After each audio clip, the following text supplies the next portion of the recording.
of all, thank you so much, Dr. Subodh. And I want to say kudos to Ata Galata for creating a space like this online where people can come together to discuss various interests around books. So I'm happy to be part of this forum. And also for, along with the Bangalore Literature Festival, showcasing and rewarding deserving authors, especially someone like Vinod. And to all of the audience, welcome. Whether you're in India, I know Mondays are hard, and thank you for joining us. And some of you have woken up really early across other parts of the world. We're so glad to have you here as well. But believe me, it's going to be a treat. We're in for a lovely conversation with an author of a fine book. And Vinod, congratulations as well for being shortlisted for the Bangalore Literature Festival Nonfiction Award. Very well deserved, I think. I'm just going to be in conversation with Vinod on the book A Forgotten Ambassador in Cairo. And just as a context, I'll be talking to him maybe about 3 or 4 questions. I could really go down the rabbit hole because I'm very passionate about it, and there are a ton of questions I have to ask. But perhaps 2 or 3 insightful questions, Vinod. We'll spend about 20, 25 minutes, and then I hope to throw it open to the audience so that they have a chance to engage with you and ask you their questions as well. But just to be able to set the context, in my mind, I think that this is not just a biography. It's very easy to see this book as just a biography. It is a seminal book, and I don't use that term lightly. It's in every field, every once in a while comes a book which really sets the context for the field. I come from the corporate world. And about 30 years ago, there was a book like this called Competing for the Future by C.K. Prahalad and Gary Hamel. And it really defined generations of how business strategy got created. I see this book like this in terms of of Indian history and in terms of how the Indian independence was written about and how it was seen. For example, when you always think about the Indian independence, the playing field usually is limited to India and limited to Britain. And the players are names that we really know well, that we could talk about in our sleep, whether it's the Gandhis, the Nehrus, the Boses, the Patels, or the Mountbattens, people like that, right? So familiar players and very well-known players. And yet here is a book that one completely changes the playing field. It starts off in India, but then spends a large amount of time very unexpectedly in the US and in Canada. And it's something for most of us who think we know Indian history, who were born into this nation, we really don't, right? So that was a huge eye-opener for me, and that's why I call it seminal, because it's a missing link. And interestingly enough, and it ties up these threads of what were otherwise missing links. And interestingly enough, imagine the same heroes that we all talk about, they're just footnotes here. And there's an entire plethora of such colorful characters who come onto the main stage. Names like a J.J. Singh or an Anup Singh, and of course, the main player himself, Syed Hussain, who acts as a sutradhar for this entire story. When you start going through the book, so many questions are illumined and are thrown open. Questions like, who really is Syed Hussain? And if he was this fiery journalist who was at his peak in India, why did he leave at his peak? What was that whiff of scandal in some of these elite, echelons of society that actually forced him to leave, and he went into self-exile, and he never returned to India except for the end, where he then became an ambassador in Cairo. Why was he so passionate about the Indian cause? And why, when he was so closely aligned with Muhammad Ali Jinnah, did he still believe in a united India? Why did he remain a bachelor right up to the end? And who are all of these other players that we talked about, who are a J.J. Singh or an Anup Singh? And what role did they have to play in making, and in my mind, this is the most important question, why every Indian American today is indebted to them for their citizenship? These such interesting questions. Vinod today, I'm sure, will throw light on a fair number of them, but just glimpses, to juice it out, and not enough for you to get the whole story, because for that, I believe you must go and buy the book and read the book. That really is my intent today. Over to you, Vinod. My first question to you is, Syed Hussain, why is he such a compelling character? And what got you to write his story? Devika, thank you so much for saying those very nice words. I don't know whether the book deserves it, but all the same, I think it kindles an interest in people to read that book.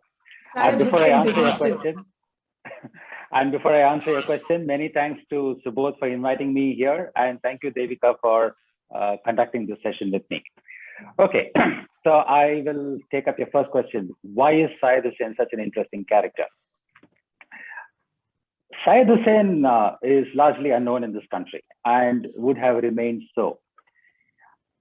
By accident, when I was holidaying with family in Cairo in March of 2018, I just happened to accidentally stumble upon his tomb.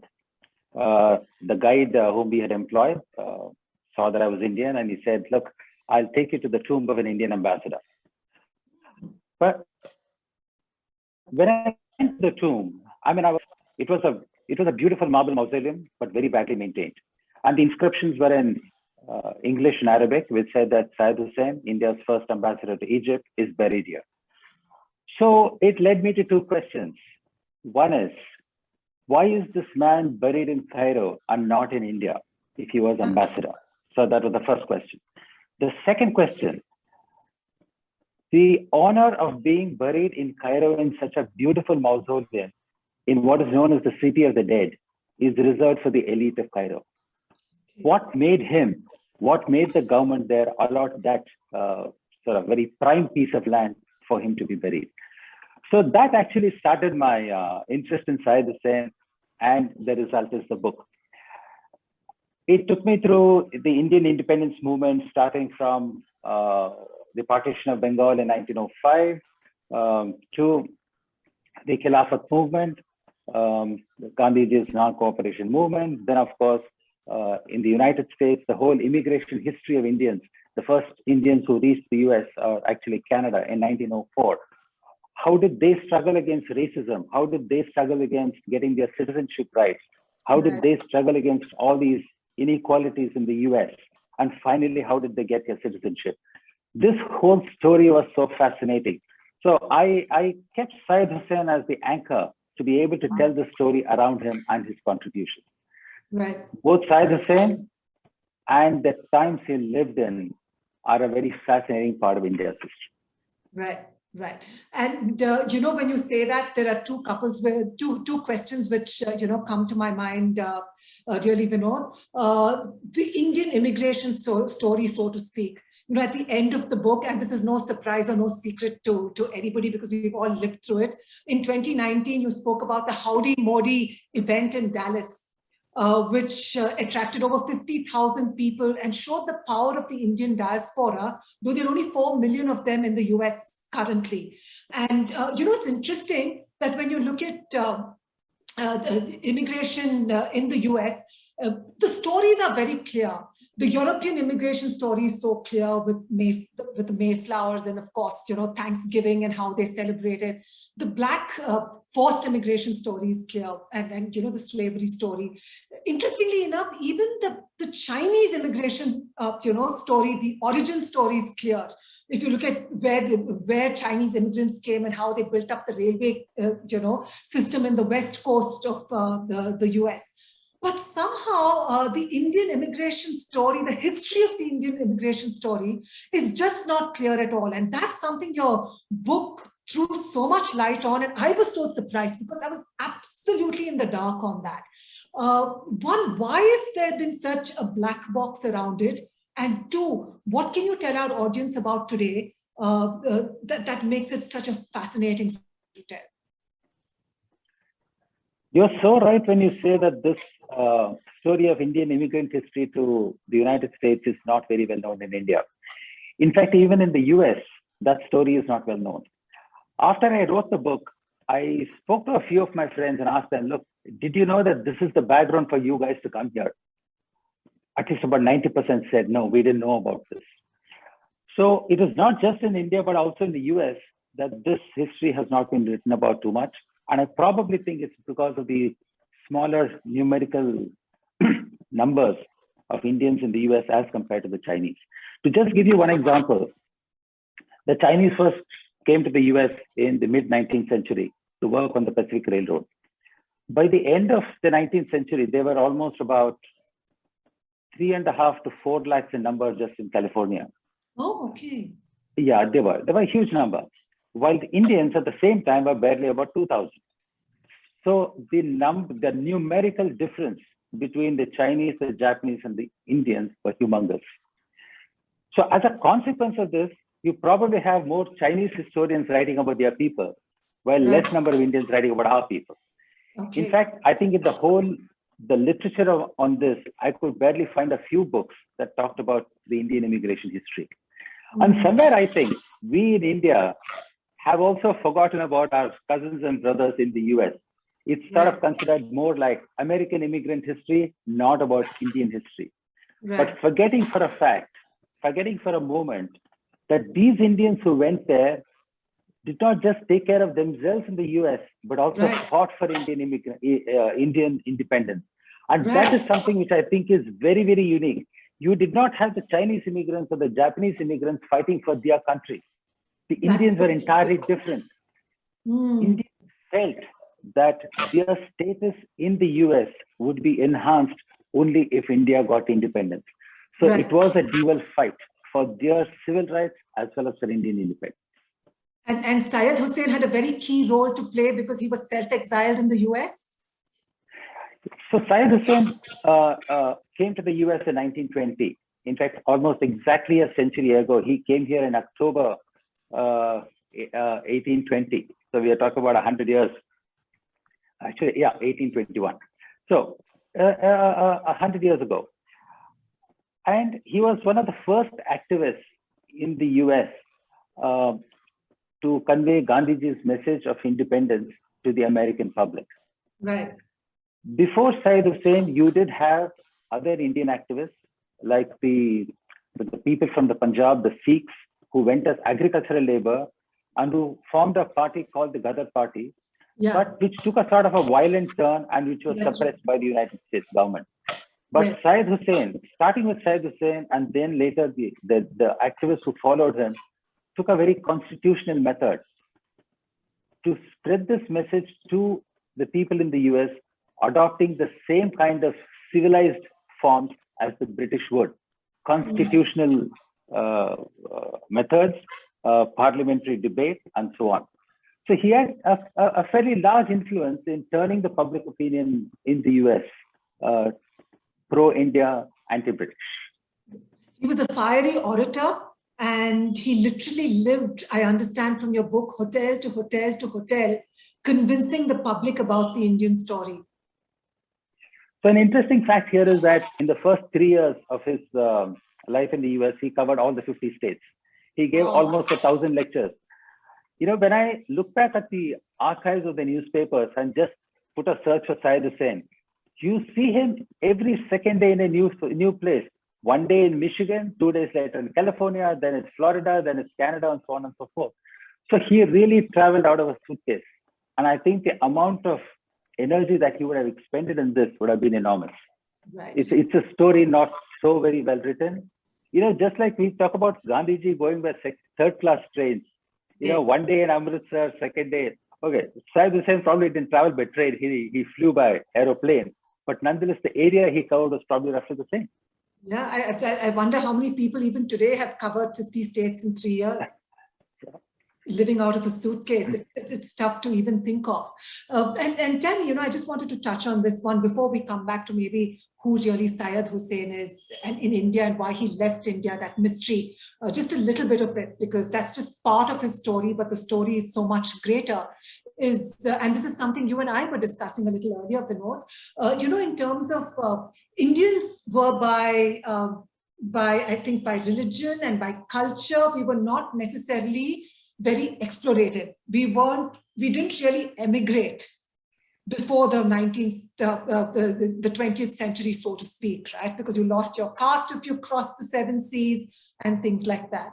But you were joining dots for me in the book as to say why Indians actually went to the US and Canada, why they didn't just stay in India. And they were probably the first wave of immigrants out of this country. So why did that happen? Can you throw some light on that? Because it's fascinating for a civilization that never moved out of India and was not necessarily drawn into wars. We decided that at some point in time, something happened that made us actually travel. Yep. So as I trace the history in the book, this probably started with the defeat of the Sikhs by the British in the Second Anglo-Sikh War, and this was a little before the mid 1830s. Okay. So the British found the Sikhs, very brave soldiers, very disciplined, and they designated them as a martial race along with the Gurkhas. Right. And the Sikhs were then recruited into the regular British army and sent to the various British colonies, not just as soldiers, but also as policemen and security guards and so on. Right. In fact, in the Second Opium War, which the East India Company fought with China, a large contingent of soldiers were the Sikh soldiers who were based in Shanghai and Canton and Hong Kong. Okay. So it was, to sort of just digress a bit, it was during the wars that the British defeated the Chinese and then took over Hong Kong and Canton. Canton is now known as Guangzhou as part of British colonies. And these were then staffed with Punjabi Sikhs. And that is the reason why we find so many of them even today in both, particularly in Hong Kong, of course. They migrated out of Canton. Oh, I see. But Okay. yeah, so the reason for the preponderance of Sikhs in Hong Kong is because of this. Wow. So,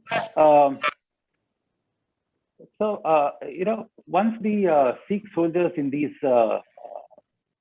Asian colonies of the British, either when they retired or when they decided to give up their job in the army, some of them came back to the Punjab, but also they saw the Chinese and the Japanese moving towards Canada for employment in the Pacific Railroad. Right. So when some of these Sikhs came back to Punjab, a lot of them went to Canada across the Pacific to work in the Pacific Railroad, or if employment was not available there, in the mines of Washington State and in the agricultural fields of California. So the first Punjabi immigrants who went to the US were primarily hardy agricultural laborers from Punjab. Wow. And that is what actually began the migration of Indians to the United States. This was, of course, one story. The other story was that because of British repression of the intellectuals, particularly in Bengal, a lot of Bengali intellectuals decided to migrate to Europe and to the US to escape British harassment. So it was the combination of this labor class from Punjab and the intellectuals from both Bengal and Punjab, which resulted in the various movements that I talk about in the book, like the Gadar movement and so on. What an interesting potpourri, and who would have thought, right, that it could have such an, these dots could get joined like that, army soldiers seeing a different life across the world in, say, China or Hong Kong, then decide that they want to also emigrate. And as a result of meeting up of minds with intellectuals, that these two very different forces could meet together, and then it actually culminates in them fighting in what I think is a liberal humanism propaganda war, for Indian independence so strongly from the American shores, because that voice that they created there was so strong that it influenced independence in India as well and created that global movement. Yeah, so true. And who were some of the other, Syed Hussain, a mysterious character, a dapper gentleman, remained a bachelor through the end. There was a little whiff of a scandal before he went away. Okay, I'll come to this question first. What made Syed Hussain leave? Is that something you want to discuss now? Is it something that you encourage readers to go and read the book about? Or can we spend a few minutes on it? And then I want to go to some of the other colorful characters because I'll share my own. Sure. I think I'll just give a teaser as to why Syed Hussain was forced out of India. The details are in the book. What happened was Motilal Nehru started a newspaper in Allahabad called The Independent. And he invited Syed Hussain to be its editor. And for the first few months, Syed Hussain stayed in Motilal's house in Allahabad, the Anand Bhavan, what is now known as Swaraj Bhavan. There, Syed Hussain fell in love with Motilal's daughter, Sarup Nehru, the later Vijay Lakshmi Pandit. And they got married in a secret ceremony. And obviously, this was not liked by either Motilal or Gandhiji. And both of them forced this young couple to annul their marriage. And Syed was asked to pack up and leave the country. And he stayed out of the country for the next 25 years. and he spent 25 years in the US, and that is the story which the book talks about, or at least most of the book talks about. Right. So while it was probably a small event in Syed Hussein's life, but it dramatically changed the career path that he was to take in later in his life. And again, fortunate for all of us that he fought so strongly for independence, because that's really what, you know, at the end of the day helped all of us, right? Because he could have chosen any which way to go. He could have gone right back to Britain and continued his journalism there, or he could have just disappeared into the annals of, you know, alcohol and bitterness. But he continued to choose to fight the good fight. What does it tell you about him, Vinod? And I just wanted to link that to an excerpt in your book where you say when he comes back to India in the 40s and after partition, because he wants a united India. And that point in Amritsar where he's confronted by 500 angry Muslims at the railway station. What an amazing man. Could you just tell us why he's someone who really, really deserves to be recognized and not forgotten? Yes, Syed Hussein is quite a complex character. He really loved the good things of life. He liked to live in comfort. He loved his drink. He loved his food. He liked to dress very naturally. But when he died, his entire possessions were in just 2 suitcases. Wow. And that was what was sent from Cairo to India, and which is maybe his brother came from Dhaka to collect it and go. So his entire life's possessions were in just 2 trunks. And this is what, so he was truly someone who believed in the cause of India's independence and did not at any time sort of aggrandize any material goods himself. He did not marry later because I think he was disappointed in love the first time. So what comes across from this man is someone who truly believed in his cause. And while he and Jinnah were friends at the very beginning, they both in fact worked together at the Bombay Chronicle. Later, once Jinnah was very firm on his idea of Pakistan, Syed Hussein did break up with him.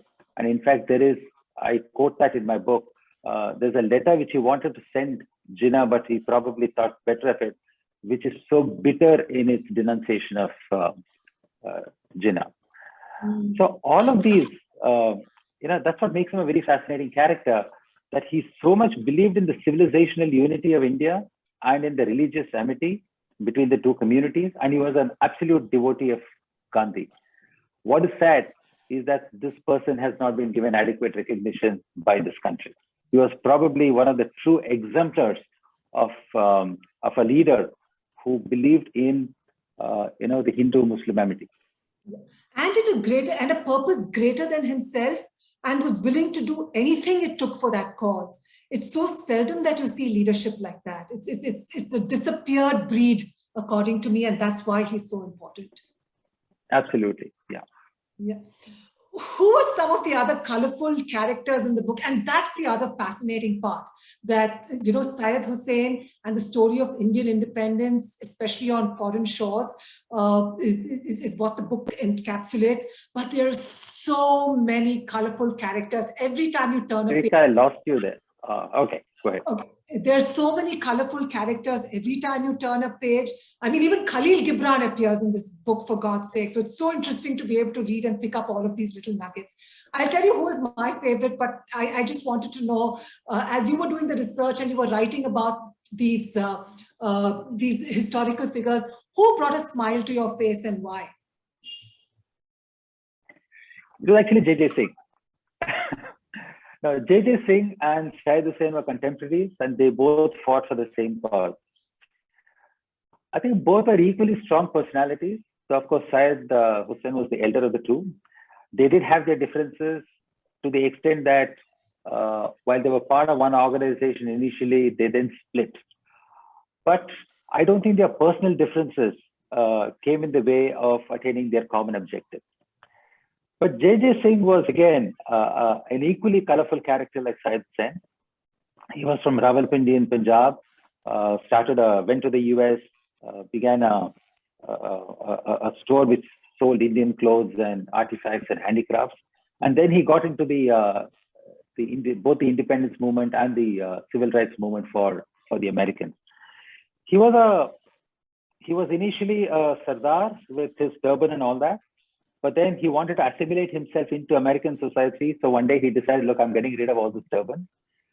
And he assimilated himself so well into American society that one diplomat said that he's one of the few people who has risen above his color.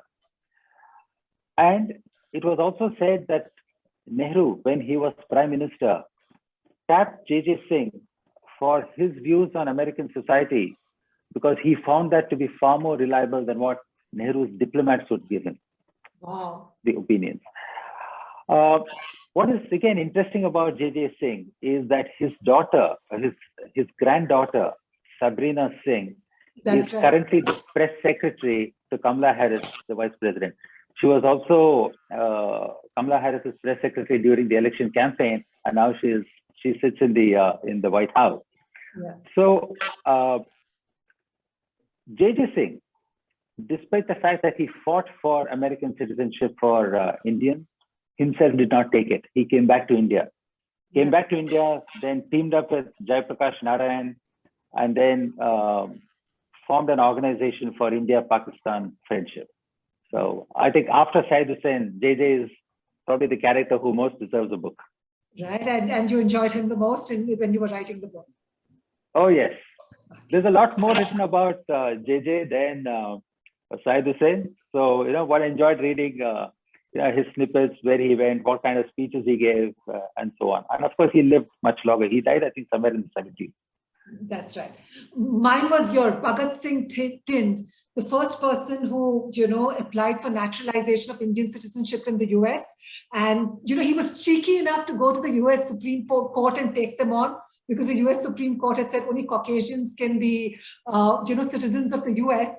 And he claimed Aryan descent to relate himself to a Caucasian. And that really put them in a spin. And I thought that was so interesting, that entire story. It's amazing, the chutzpah that he brought to the table. The other thing which I found fascinating in this thing is, and initially I was wondering why this was, that almost every Indian activist at that time who went to the US married an American woman, not an Indian. Then I realized it was because of immigration rules that did not allow family members to travel with these people. So if you take every single Indian activist from 1905, whether it was Taraknath Das, Has Dayal, Bhagat Singh Thind, J.J. Singh, not J.J. Singh, but Haridas Mazumdar, every one of them married an American. And that actually said a lot about the fact that, they were quite open to it. Obviously, their families might have sort of objected to some others, but they believed that it was only by doing that they could further the cause of their activism. Wow. And Vinod, in opening up all of this, part of Indian history, there's just another part I want to take you to, which is your journey on this as a writer, and which is kind of a remarkable journey. Okay, because writing is extremely hard, and most professional writers take this up, and especially writers of history start quite early. And here you are, this is your third career, right? You've picked up writing and you've written such a fine book, and it's a complex book, right? Because there is a large canvas of characters. The playing field is global. There's so much you time to place between Canada and Britain and India and Japan and, the US as well. So there's just so much. How did you do it? It's a very difficult question to answer. I think just 3 years. Writing has been my hobby ever since my college days. I used to edit my college newspaper and all that. So I think the writing skills were there. That's not something that I needed to really develop for this particular venture. But I think what helped me here was probably my wide reading on history. So when I picked up these threads, when I was doing my research, an article here, a newspaper cutting somewhere else. I think I was able to sort of connect the dots, so to say, to form a story of this man. I think the reading helped.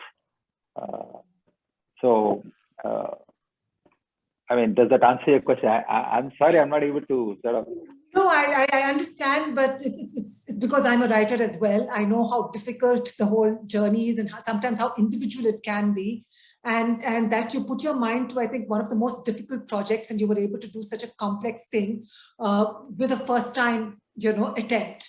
I would think that someone would attempt something far more easier before something like this, which is where my curiosity came from in terms of what helped you do that. Oh, I think it was also the passion. Mm-hmm. Particularly in the case of Syed Hussain, I think one thing led to another. So when I started reading about his early age, now I have mentioned in the book that his niece was the wife of the former Foreign Secretary of Pakistan, Shaista Ikramullah. She was also Pakistan's ambassador to Morocco. She has written her family history, and Syed Hussain finds I mentioned there about that he was a maverick uncle who sort of did precisely what he thought he would. Right. So now, reading that book led me on another path of his early days. So I actually went to Calcutta, walked through the roads where he grew up, or the school where he studied. So each one of these things opened up a new possibility for my research. Right. And I think, it took me about 2 years to write the whole thing, but it was an intense 2 years. Yeah, that's a very short period, I think, because again, I might be repeating myself, but it's worth it for the audience to note that this is a complex book. It's not just about the story of Syed Hussain, right? There's Indian independence in India, there is the British backdrop, then suddenly the book shifts to the US, right? So it's what's happening there, the cast of characters there. Vinod manages to then draw in other players, shift the spotlight from Syed, bring it back at some point in time, and yet tie it all so neatly in the end, including giving us a glossary at the end as to where everybody went and how their lives ended up. And to me, that's a very, skilled writer's task, not a first-time published writer's task. So that's where my kudos is for you. Okay. I'm sorry. I mean, it just sort of happened. So I knew that there was an outline that I wanted to write, but I think the pieces just fitted in as the research progressed. Right. And Vinod, I'll throw it open to the audience, for the questions that they have. I noticed that there is one question which has come up here. Vinod, did your extensive research on this book throw up ideas for another book? If yes, then what can we look forward to?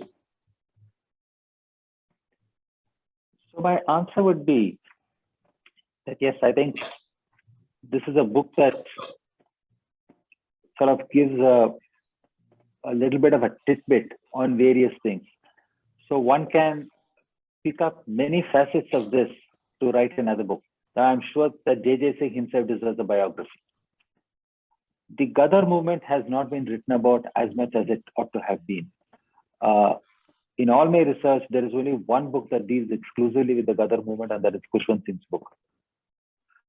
But I think there is a lot more material that is now available, especially the British intelligence papers that were thrown open to the public, or rather declassified, I think somewhere in the 1990s. That contains a huge amount of material on the Ghadar party. So it's certainly material enough for a PhD scholar to write multiple books, not just one. Likewise, on the the race riots that happened in Bellingham in 1907 against the Indians. Again, much of my information has been gleaned from newspapers of those days. But an analysis of this and comparing this to, let's say, the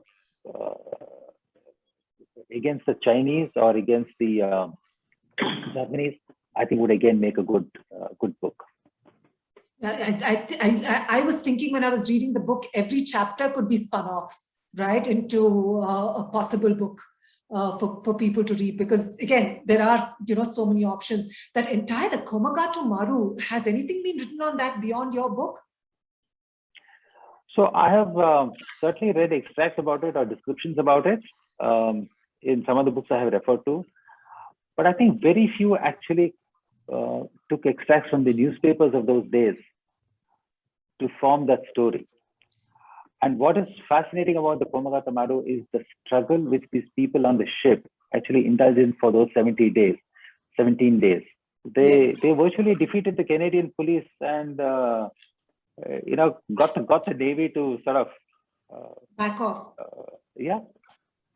And again, that's such a fascinating story in itself. In fact, for me, I think I could see it as a movie because it's so, that entire, and at every stage, you have to look at the courage and, the thought process of these Indians as they managed this whole journey. Because they were looking at rules and they were looking at how to circumvent rules. So when the British made a rule saying that you couldn't have any direct transport right up to there or direct entry, they looked at which ports you could stop at before you go there.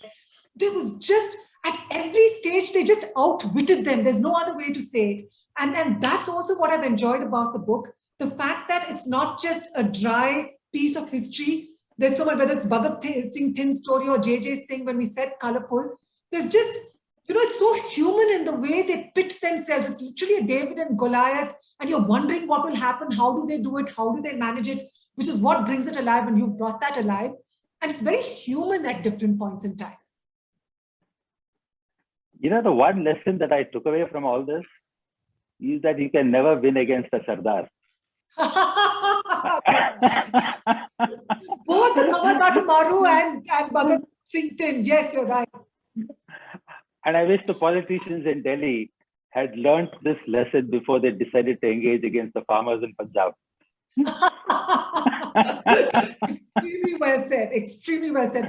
Because, really that story of how they took on the Canadian government is such a fascinating little bit tidbit in this. And, so you don't even realize when you're reading the book how rich the threads are, how much they are, because you're going down all of these rabbit holes. That's amazing.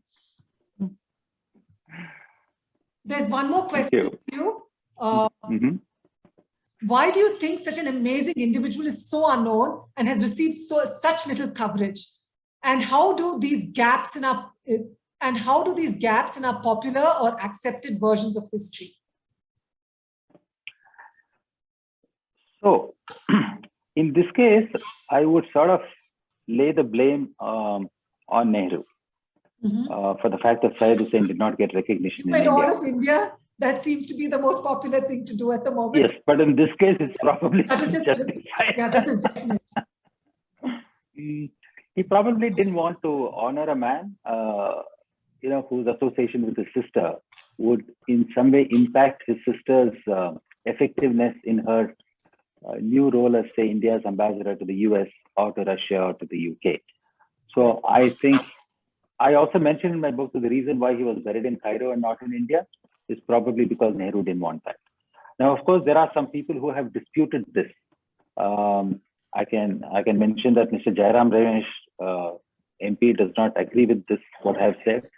But my point is that this seems to be the most plausible explanation, unless we can get something else from the Ministry of External Affairs, the archives of those days.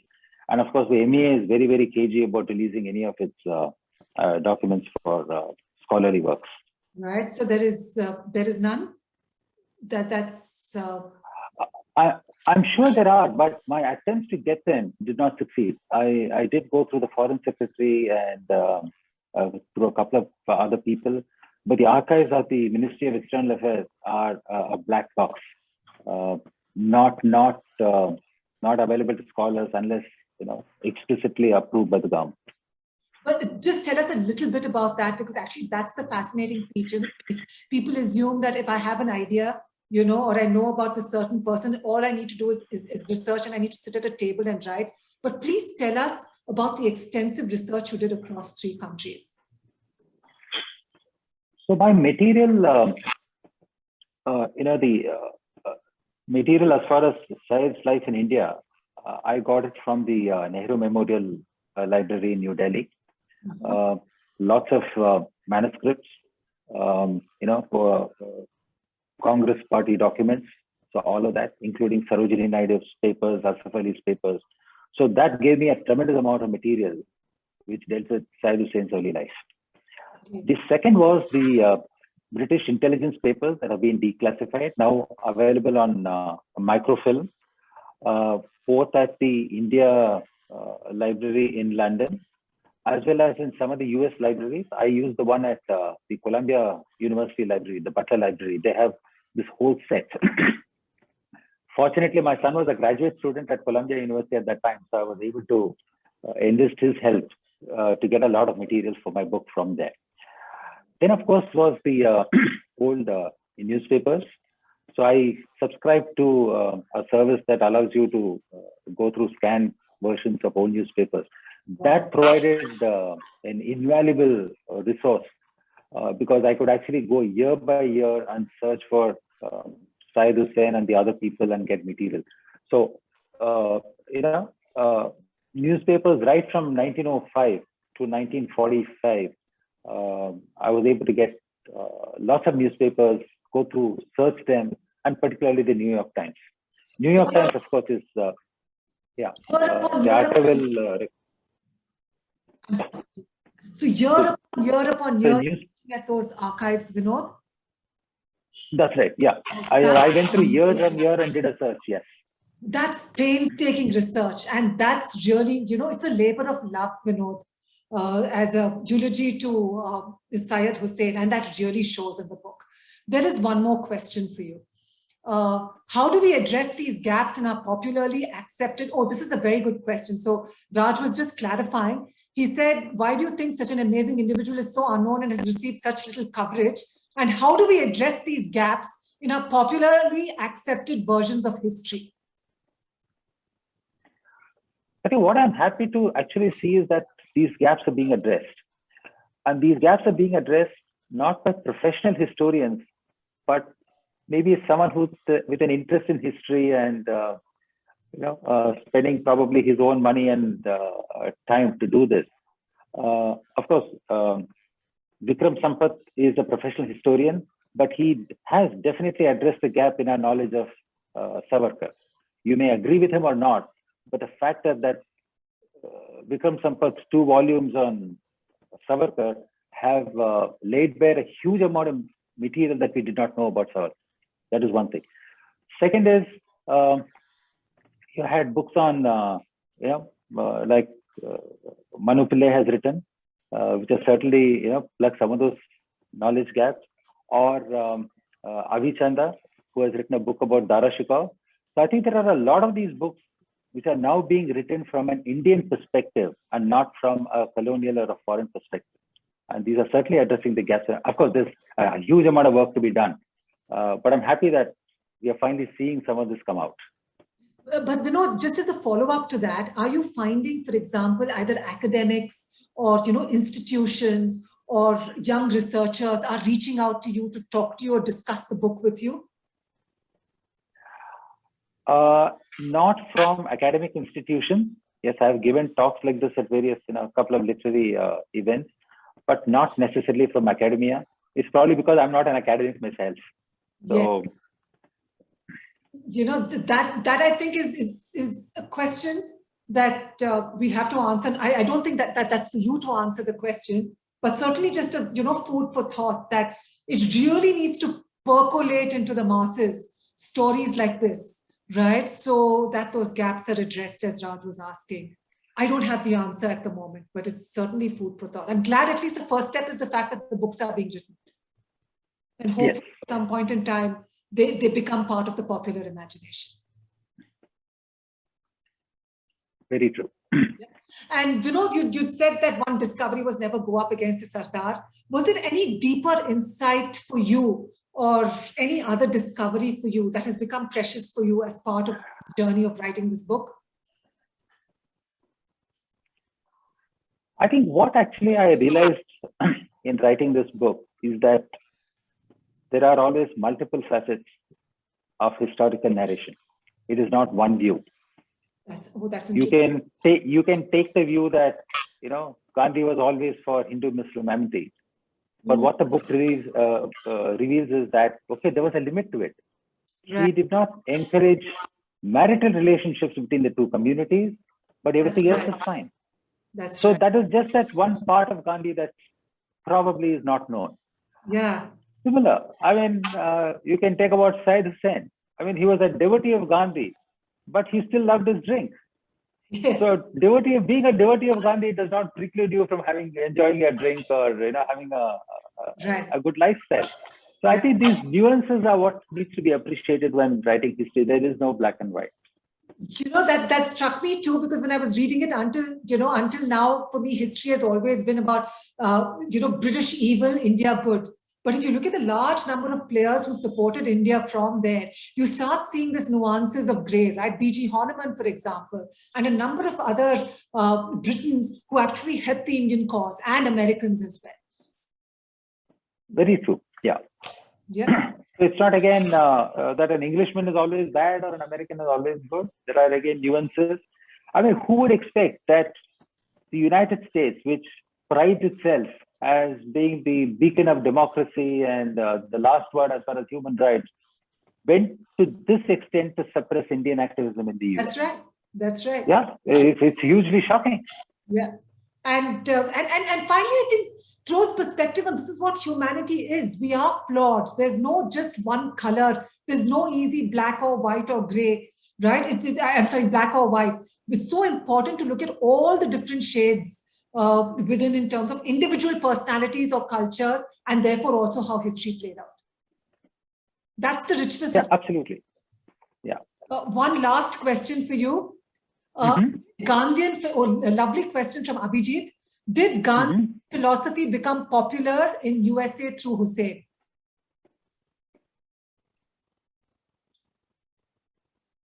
I